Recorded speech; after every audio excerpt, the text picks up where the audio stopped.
Hey, True Believers England teen here, and Merry Christmas. It's Christmas Eve while I'm recording this, and man, the wind is kicked up outside. Holy Toledo, it's like hurricane out there.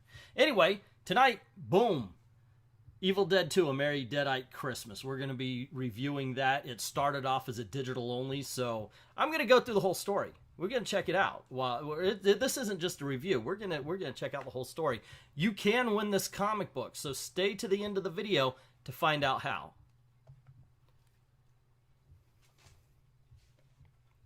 Alrighty, like it or not, the people responsible for Evil Dead 2, A Merry Deadite Christmas is Georgia Ball for the writing. We've got Vincenzo Riccardi for the line art and Chris Summers for the colors. And hello to Taylor Esposito who did the letters. Okay, we got that out of the way. Now let's get this party started.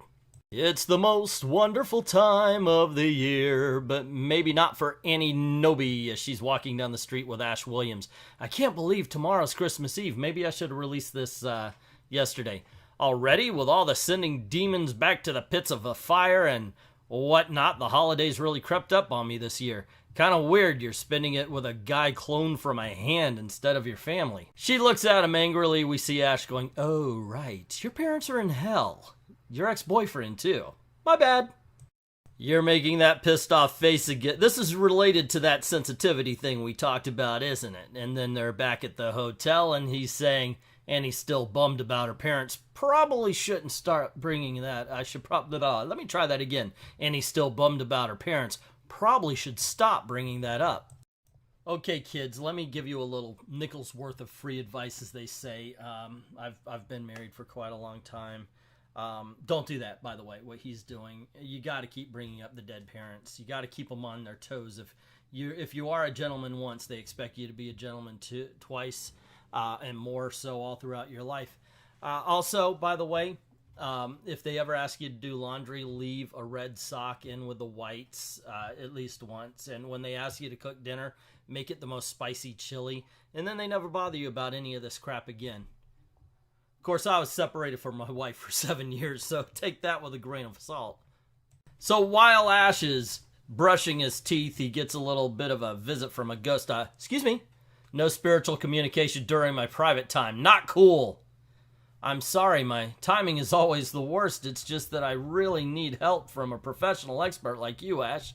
Nope, 100% on Ash's side on this one. Another thing that would get you separated for 7 years from your wife is, no communication through the bathroom door, much less in the bathroom while you're dealing with your stuff. I don't care if it's shaving, brushing the teeth, whatever. Oh, no communication through the bathroom door. That's a rule. That's a hard rule. So the ghost goes on to say, my name is, or was, Robbie Dawes, and until recently I worked at the worst theme park in the world, a real homespun Christmas year-round nightmare. I worked there too. It's called Disney World in December. Horrible. I needed the job, but I've never been the candy sugar plum type. More of the deck the halls with what's left of a co-ed part 4 kind of guy, if you know what I mean. Just my luck that my first interesting read I've ever found in the stockroom was also my last. All hell broke loose, literally. Before they pulled my eternal soul into torment, I heard what the spirits are planning. They're going to use that theme park to create peace on Earth by killing everyone on it. Please don't let that happen because I was so stupid. Please. And one bad edit later, we join Ash and his friend at Santa's Secret Snowy Garden. Is this the park? Robbie Dawes' former place of employment? Yes. Someone should have put a little more thought into that name. It's like it's accidentally sexy, but in a bad way, Ash. It makes me think about Santa's pubes is what I'm trying to say. I know what you're trying to say. I think I would go more cocaine than pubes, but maybe that's just me. I've never really thought of Santa as having pubes, but I guess you would think if, the beard, the hair, it would still be the same. Maybe, I guess. I mean, how much thought do you ever put into that thing? You'd think like maybe Santa would shave his name into his pubes. The two continue to walk around, looking around as well.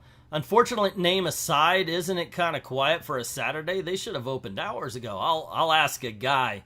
We've seen the movies. We know what happens when somebody's got their back turned to Ash and he says, "Hey, dude," and they turn around and they're all dead-eyed up. I'm guessing that's what's gonna happen. So inevitably, Ash says, "Hey fella, do you know when?" And boom, turns around all dead-eyed up saying, "We will consume your soul and drown you in the lake of fire." Have you noticed it's always also a lake of fire? It's never like, oh, you're gonna be an ocean of fire, or even, you know, a ditch or a retention pond of fire, perhaps. Ash quickly dispenses of the evil elf with a shotgun blast to the head. I like the extra special glowing eyeball that's popping out of his skull.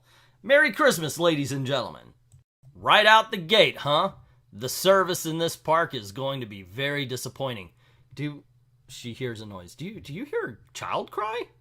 I think it's coming from that pavilion, they say as they run toward the pavilion. It says bumper cars. That's a ride, not a pavilion.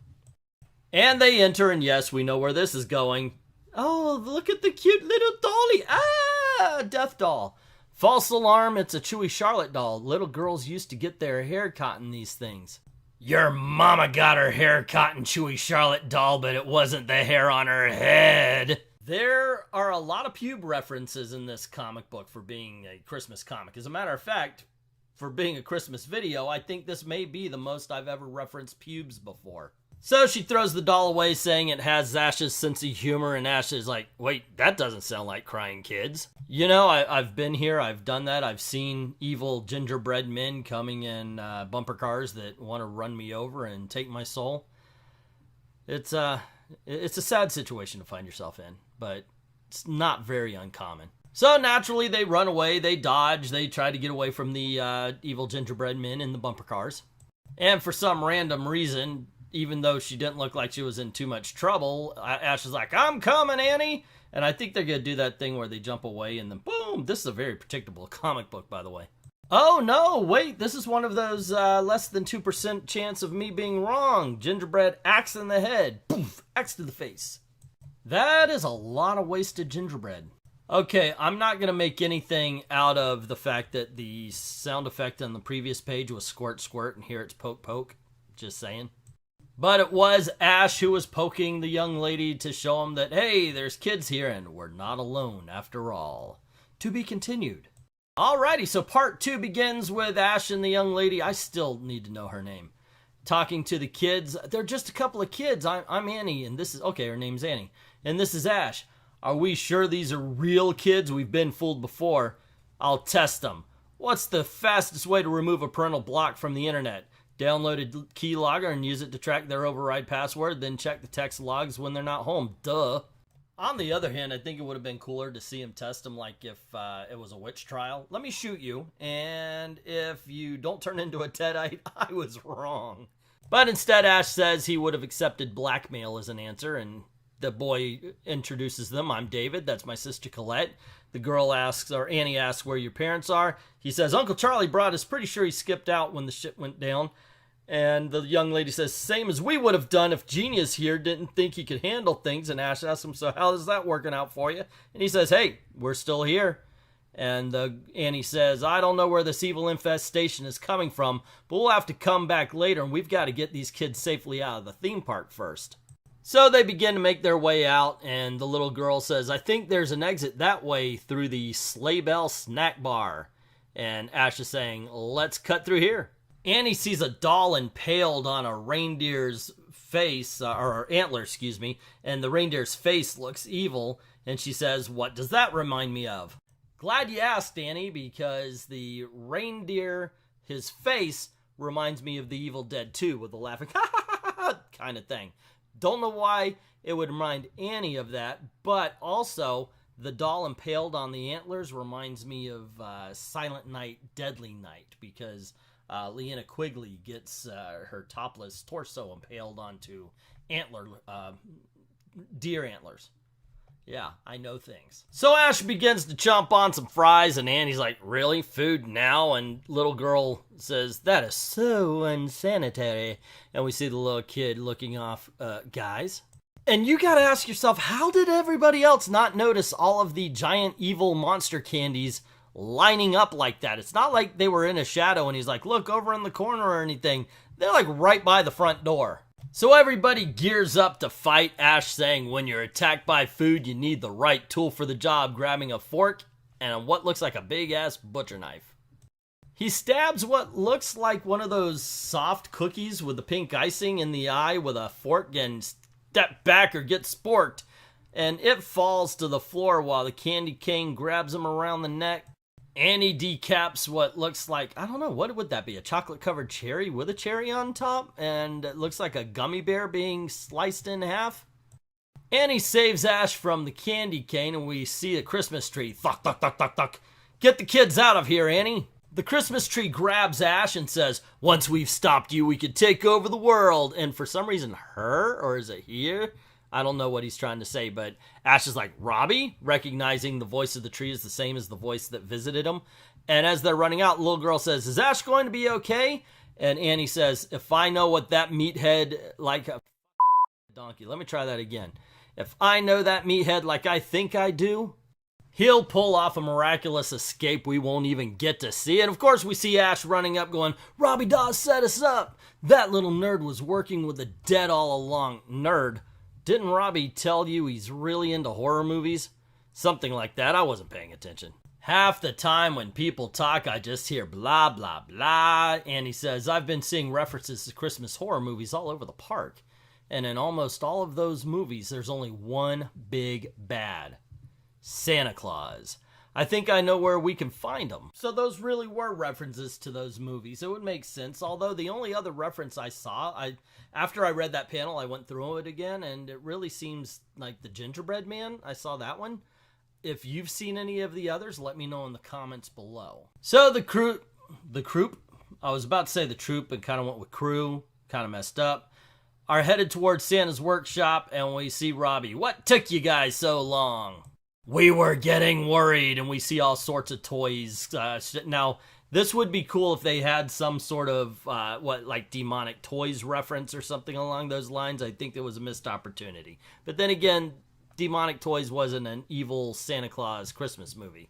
And we see the crew get to town, just hacking and slashing, cutting up little toy elves. I hope those are toy elves, although there doesn't seem to be blood, but something's flying off that half-sliced elf.